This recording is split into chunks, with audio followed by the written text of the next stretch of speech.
आदाब नमस्कार, मैं शाहिद उमर। स्वागत है आप सभी का सियासत टीवी के साउथ इंडिया एक्सप्रेस में। आइए देखते हैं मुख्य समाचार।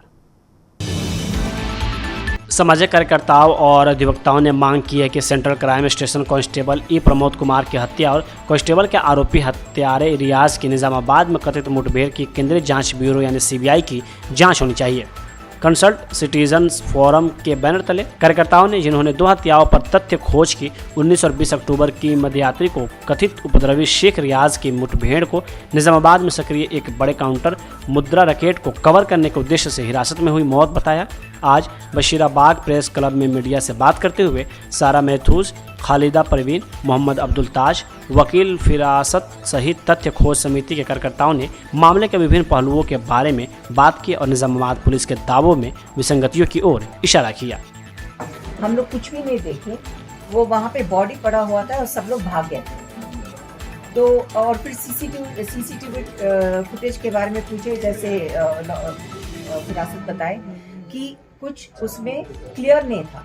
ओके, अब ये हुआ प्रमोद की मर्डर के बारे में। अब हम लोग यहाँ भी गए, हॉस्पिटल में हम लोग वहाँ भी गए, देखे कहाँ पे रियाज को रखा गया। वहाँ पे इतने स्ट्रॉन्ग आयरन बार्स का डोर है। रियाज का जो अब जब गुस्ल करे नमाज जनाजे के लिए, जब गुस्ल करे तब देखे उनका गर्दन जो है पूरा टूटा हुआ था, तो बांध के रखना पड़ा उन लोगों को। ऐसा हिल रहा था गर्दन। उनके हाथ पैर भी टूटे हुए थे। तो how was he going to attack the police? जैसे बोले कि हमारे पुलिस बहुत कमज़ोर है, बेचारे हैं, कोई भी अटैक कर सकते हैं। और फिर सेल्फ डिफेंस में वो लोग गोली मार देते थे। अच्छा, गोली मार देने के बाद क्या हुआ? वहाँ पे फायर क्रैकर्स।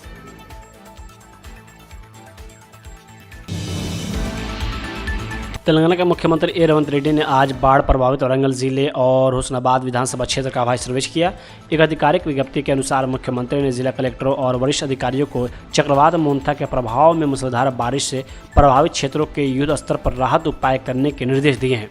मुख्यमंत्री ने अधिकारियों को निर्देश दिया है कि बाढ़ प्रभावित क्षेत्रों में जन और पशुधन की हानि न हो, इसके लिए आवश्यक कदम उठाए जाएं। उन्होंने कहा कि बाढ़ संभावित क्षेत्रों से लोगों को सुरक्षित स्थानों पर पहुंचाना और उनके पुनर्वास की व्यवस्था करना शीर्ष प्राथमिकता होनी चाहिए।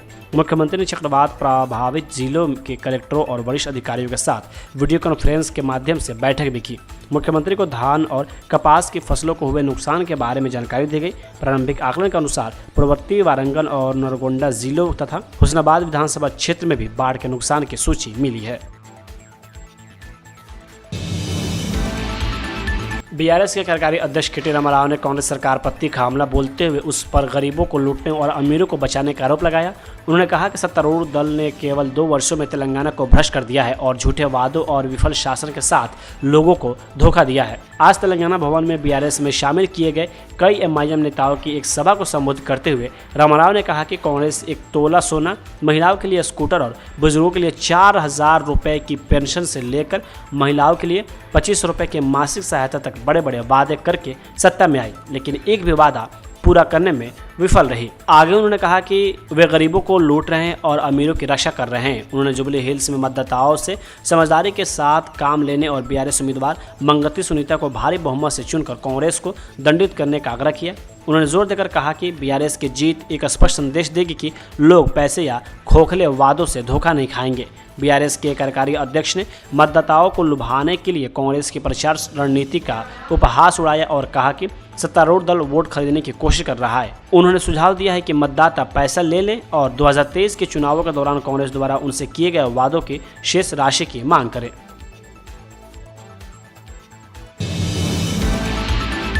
कांग्रेस नेता और पूर्व क्रिकेटर मोहम्मद अजहरुद्दीन ने आज राज्य भवन में मंत्री पद की शपथ ली। राज्यपाल जिष्णुदेव वर्मा ने उन्हें शपथ दिलाई। पूर्व भारतीय क्रिकेट टीम के कप्तान और वरिष्ठ नेता मोहम्मद अजहरुद्दीन ने आज तेलंगाना सरकार में मंत्री पद की शपथ ली।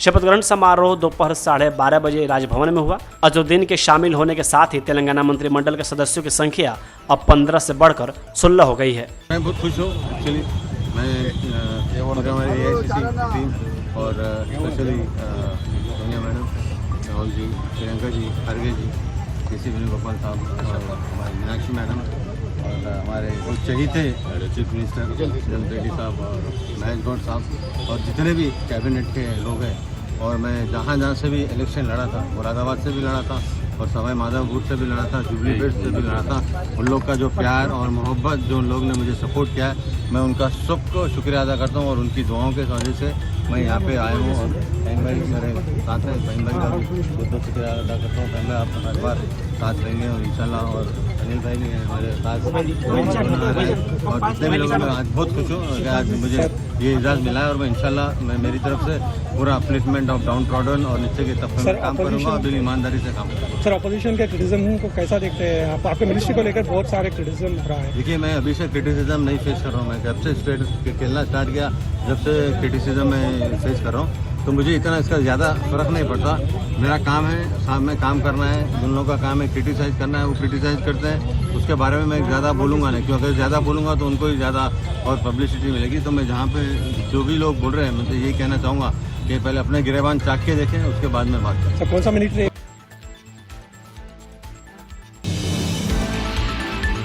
पूर्व विधायक पेद्दी सुदर्शन रेड्डी ने मुख्यमंत्री ए रेवंत रेड्डी और कांग्रेस उम्मीदवार नवीन यादव पर जुबली हिल्स उपचुनाव में सार्वजनिक संस्थानों पर दुरुपयोग करने और चुनाव आचार संहिता का उल्लंघन करने का आरोप लगाया। बीआरएस ने भारत के चुनाव आयोग में एक औपचारिक शिकायत दर्ज कराई है, जिसमें नवीन यादव को तत्काल अयोग्य ठहराने और फिल्म कार्यकर्ताओं के साथ हाल ही में हुई बैठक में कथित तौर पर खर्च किए गए 72 लाख रुपए की वसूली की मांग की गई है, जिन्होंने कांग्रेस की बैठक के लिए अपने एसोसिएशन फंड के इस्तेमाल पर गुस्सा व्यक्त किया था। तेलंगाना भवन में मीडिया को संबोधित करते हुए सुदर्शन रेड्डी ने कहा कि मुख्यमंत्री नवीन यादव के आदेश पर फिल्म श्रमिकों द्वारा आयोजित एक अभिनंदन बैठक में शामिल हुए, जहां श्रमिकों के 72 लाख रुपए अवैध रूप से खर्च किए गए। रेवंत रेड्डी और नवीन यादव ने फिल्म कार्यकर्ताओं और तेलुगु फिल्म फेडरेशन को यह जानने के बावजूद बैठक आयोजित करने के लिए धमकाया कि वह आचार संहिता का उल्लंघन है। वहीं उन्होंने आगे सवाल किया कि इस कांग्रेस कार्यक्रम के लिए यूसुफगुड्डा पुलिस मैदान कैसे आवंटित किया गया था। आंध्र प्रदेश के मुख्यमंत्री एन चंद्रबाबू नायडू ने कहा कि हाल ही में आए भीषण चक्रवाती तूफान मोंथा के दौरान राज्य को कम से कम 5,265 करोड़ रुपए का नुकसान हुआ है। सचिवालय में एक संवाददाता सम्मेलन को संबोधित करते हुए मुख्यमंत्री ने सभी क्षेत्रों और विभागों को हुए नुकसान को सूचीबद्ध किया। उन्होंने कहा कि सड़क और भवन विभाग को 2,069 करोड़ रुपए का नुकसान हुआ है। उन्होंने कहा कि सड़क और भवन विभाग को 2,079 करोड़ रुपए का नुकसान हुआ है।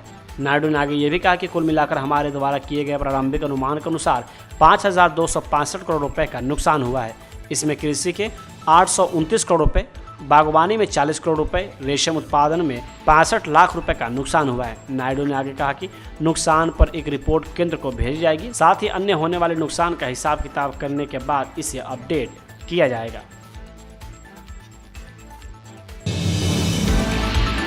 कर्नाटक सरकार पर बीजेपी नेता शोभा करंदलाजे ने जमकर निशाना साधा है। उन्होंने कहा कि यहाँ काम नहीं पैसा चलता है। वहीं आगे उन्होंने गृह मंत्री जी परमेश्वर पर भी सवाल उठाए। इसी के साथ उन्होंने यूनिवर्सिटी मुद्दे को लेकर कांग्रेस सरकार को घेरने की लगातार कोशिश की। वो मिनिस्टर बोल रहे मुझे पता नहीं, मुझे मालूम नहीं, मुझे जानकारी नहीं। ये क्या तरीका है? क्यों है आप वो मिनिस्टर? गृह मंत्री किसके लिए है? आपका सामने ये सब हो रही है, आप कुछ नहीं कर पाते हैं। यूनिवर्सिटी में प्रोफेसर्स गेस्ट लेक्चर को अत्याचार कर रहे हैं, केसेस आ रहे हैं। कोई गेस्ट लेक्चरर्स उसका स्टूडेंट्स को बुला के अत्याचार कर रहे हैं। किसी को भी डर नहीं है, क्योंकि हमारा पुलिस को निरस्त करने का काम सरकार कर रहे हैं। क्योंकि हर 6 महीने में ट्रांसफर, पैसा दे दो नहीं तो ट्रांसफर। हर 6 महीने में, हर 10 महीने में नया पुलिस ऑफिसर आना, दूसरे जगह में जाना। आना है तो पैसा दे के ही आना। इसके कारण हमारा पुलिस भी अभी सोच रहे हैं पैसे ही पूरा चलता है। कर्नाटक सरकार में पैसा चलता है, हमारा काम नहीं, हमारा ईमानदारी नहीं, हमारा हार्डवर्क नहीं, केवल पैसा चलता है। इसके कारण हमारा राज्य एक क्रिमिनल राज्य हो रही है। इसको बचाने के लिए सरकार तुरंत सोचना, नहीं तो हम बाहर गए तो हम वापस आएंगे, ऐसा गारंटी कर्नाटक में नहीं है।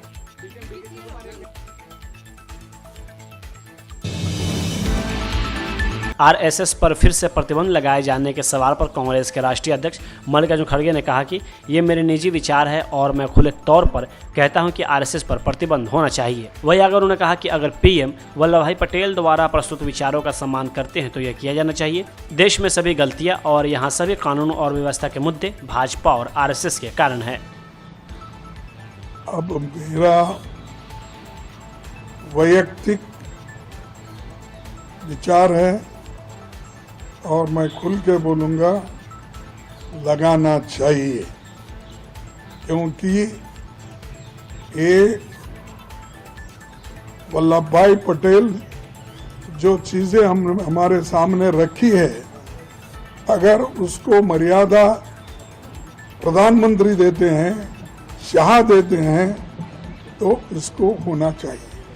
क्योंकि आज देश में जो कुछ गड़बड़ियां हो रही है और देश में जो कुछ लॉ एंड ऑर्डर का प्रॉब्लम भी क्रिएट हो रहा है, ये सब बीजेपी और आरएसएस की वजह से। Thank you.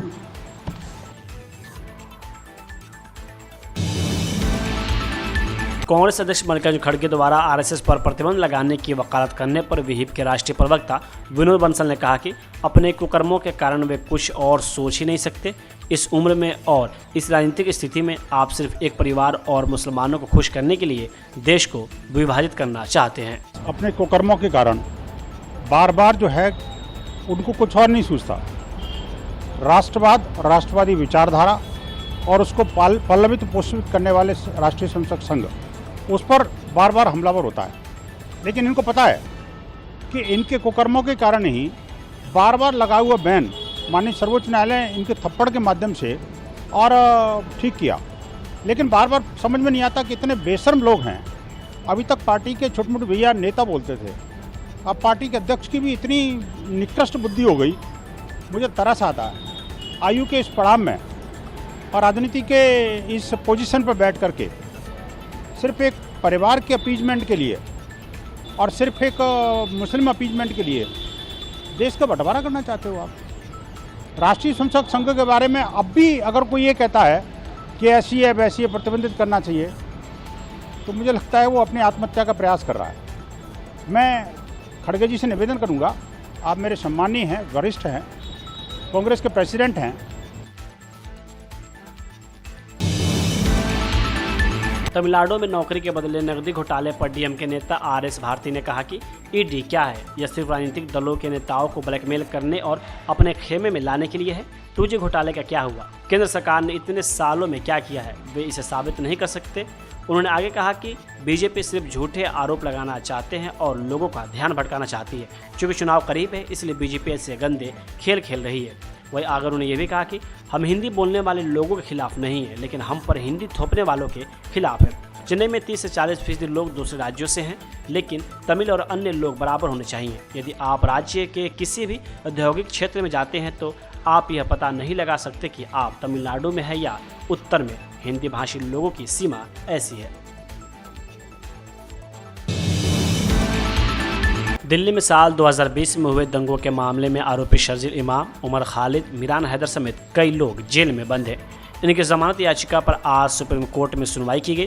गुलफिशा फातिमा की तरफ से अभिषेक मनु सिंघवी ने पक्ष रखा। उन्होंने कहा कि इन्हें जेल में बंद हुए 5 साल 5 महीने हो चुके हैं। इसके अलावा कई पूरक चार्जशीट भी दाखिल हो चुकी है। वही जस्टिस अरविंद कुमार और जस्टिस NV अंजेरिया की बेंच ने इस मामले की सुनवाई की। कोर्ट ने दलीलें सुनने के बाद जमानत याचिका पर सुनवाई के लिए 3 नवंबर तक के लिए डेट टाल दी है। गुलफिशा फातिमा की ओर से पेश वरिष्ठ वकील अभिषेक मनु सिंघवी ने कहा कि गुलफिशा फातिमा अप्रैल 2020 से 5 साल 5 महीने से जेल में बंद है। चार्जशीट 19/9/2020 को दायर की गई है। अब वे हर साल एक पूरक चार्जशीट दायर करने के लिए एक वार्षिक अनुष्ठान करते हैं। कोर्ट में सुनवाई के दौरान कपिल सिब्बल ने दावा किया कि दंगों के समय उमर दिल्ली में मौजूद नहीं था। साउथ इंडिया एक्सप्रेस यही होता है समाप्त। मुझे दे अब इजाज़त। बाकी खबरों के लिए बने रहें सियासत टीवी के साथ।